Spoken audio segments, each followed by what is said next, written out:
जब से AI voice का ट्रेंड चला है तब से एक ही क्वेश्चन आ रहे हैं, क्या एआई वॉइस मोनेटाइज होगा?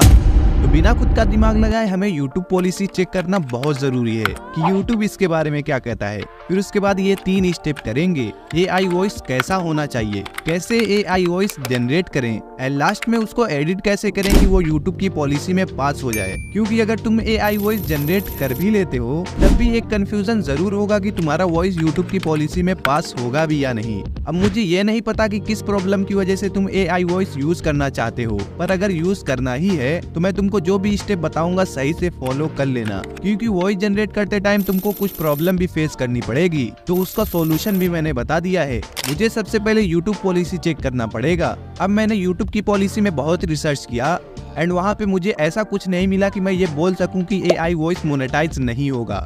लेकिन एक बात जरूर पता चली कि वॉइस रोबोटिक या फिर सेम नहीं होनी चाहिए। अब तुम अकेले तो हो नहीं जिसे एआई वॉइस जनरेट करना आता हो, तुम्हारे जैसे बहुत लोग होंगे जो उसी साइड से वॉइस जनरेट कर रहे होंगे। तो वॉइस जनरेट करने वाले सभी लोगों की वॉइस तो सेम हो गई, तो बहुत ज्यादा चांस है कि ये YouTube की पॉलिसी में फेल हो जाए। अब सॉल्यूशन क्या है, तो सुनो, ये तीनों स्टेप को बारी बारी करते हैं, फिर एक टूल से चेक करेंगे क्या ये वॉइस पॉलिसी पास करने लायक है या नहीं। पहले हमें ये देखना है कि एआई वॉइस कैसा होना चाहिए। अगर तुम लोग low quality robotic voice use करते हो जो maximum free AI tool provide करते हैं, तो ये YouTube की फेयर यूज पॉलिसी के अंडर नहीं आता। सो तुम लोग को high quality deep fake voice use करना है। डीप फेक मीन्स किसी पर्सन की ओरिजिनल वॉइस जिसको एआई से मॉडिफाई कर दिया जाए एंड वहाँ से तुम टेक्स्ट टू वॉइस जनरेट कर पाओ। उसके लिए तुम 11 Labs जैसी साइट यूज कर लेना। अब यहीं से मैं तुमको सेकंड स्टेप बताता हूँ कि high quality deep fake voice generate कैसे करना है। तो एआई वॉइस के लिए तुम 11 Labs का यूज कर लेना। लॉगिन करने के बाद सबसे पहले तुम यहाँ से वॉइस सिलेक्ट कर लेना, पर इसमें से सबसे प्रोफेशनल एडम की वॉइस है, यहाँ पे मैं इसी को सिलेक्ट करूंगा। वैसे यहाँ पे इमोशन के अकॉर्डिंग वॉइस मिलती है, अपने चैनल के हिसाब से सिलेक्ट कर लेना और इस बॉक्स में अपनी स्क्रिप्ट पेस्ट करने के बाद यहाँ से जनरेट कर लेना। अब एक बात तुमको ध्यान में रखना है, अगर तुमको हिंदी में वॉइस चाहिए तो तुम हिंदी में ही अपनी स्क्रिप्ट लिखना। अगर चैट जैसी हिंदी लिखोगे तो वॉइस सही से जनरेट नहीं होगी।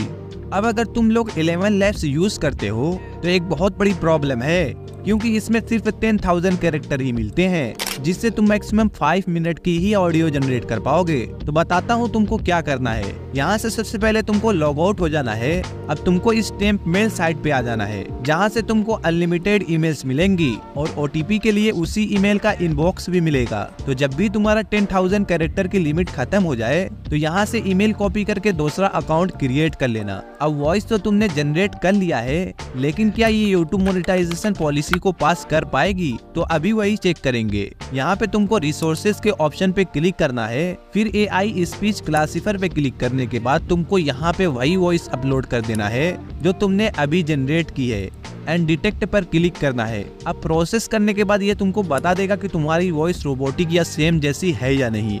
अब यहाँ पे तुम खुद ही देख सकते हो, ये 98% बता रहा है, मतलब कि ये वॉइस जनरेट की गई है जो YouTube इजिली डिटेक्ट कर सकता है। अब इस चीज को पास करने के लिए हमें इस वॉइस की एडिटिंग करनी पड़ेगी, जिसके बाद 11 Labs खुद ही नहीं बता पाएगा कि ये वॉइस इसी साइट से जनरेट की गई है।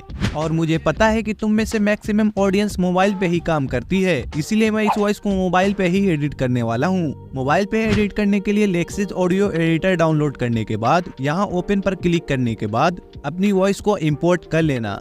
अगर तुम्हारी एक वीडियो की वॉइस 2 या 3 पार्ट में है तो एक वॉइस को इंपोर्ट करने के बाद दूसरी वॉइस यहीं से इंपोर्ट कर लेना। अब वॉइस तो इंपोर्ट हो गई। यहाँ पे तुमको 3 डॉट पे क्लिक करने के बाद इफेक्ट पे क्लिक करना है और यहाँ इक्वलाइजर या एम्पलीफायर पर क्लिक करना है। अब तुम लोग यही सेटिंग रख सकते हो और फिर अप्लाई कर देना। अब फिर से 3 डॉट पे क्लिक करना, इफेक्ट पे क्लिक करना एंड उसके बाद चेंज पिच पे क्लिक करना और इसको -1 हाफ टोन पर रखने के बाद अप्लाई कर देना और फिर से इफेक्ट पे आने के बाद चेंज टेम्पो पे क्लिक करना और यहाँ पे ऑडियो के हिसाब से -1 से -5 के बीच रख लेना और सेव कर देना। और फिर से इफेक्ट पे आने के बाद कंप्रेसर पे आने के बाद ये वाली सेटिंग करके अप्लाई कर देना। अब लास्ट में तुमको वीडियो को नॉर्मलाइज करना है। यहाँ से इफेक्ट पे आने के बाद नॉर्मलाइज पर क्लिक करने के बाद इस वॉइस को नॉर्मलाइज कर लेना और सेव कर लेना और फाइल मैनेजर में आने के बाद इस वॉइस पर लॉन्ग प्रेस करने के बाद रीनेम पर क्लिक करने के बाद यहाँ इसको कट करने के बाद MP3 कर देना। तो ओके पर 2 बार क्लिक करना।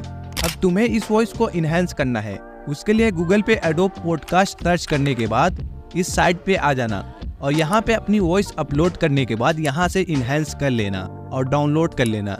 इसके बारे में इस वाली वीडियो में डिटेल में भी बता दिया है। अब यहाँ पे मैं तुमको चेक करा दूं ये वॉइस पास होने लायक है या नहीं। यहाँ पे फिर मैं उसी जगह पे आके एडिटेड वॉइस को अपलोड करके डिटेक्ट करता हूँ, तो यहाँ पे देख लो ये आराम से यूट्यूब पॉलिसी को पास कर जाएगी। इस तरह तुम देख सकते हो इतने सारे लोगों ने अपने चैनल को मोनेटाइज करा लिया है।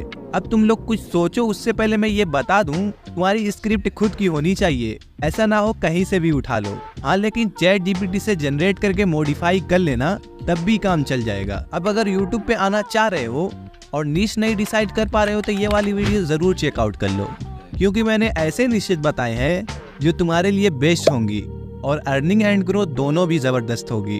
और हाँ, अगर वीडियो मटेरियल चाहिए तो ये वाली वीडियो चेकआउट कर लो। मिलते हैं वहीं पे। एक जंगल में एक खरगोश रहता था। सर्दियों के दिन थे। एक जंगल में एक खरगोश रहता था। सर्दियों के दिन थे।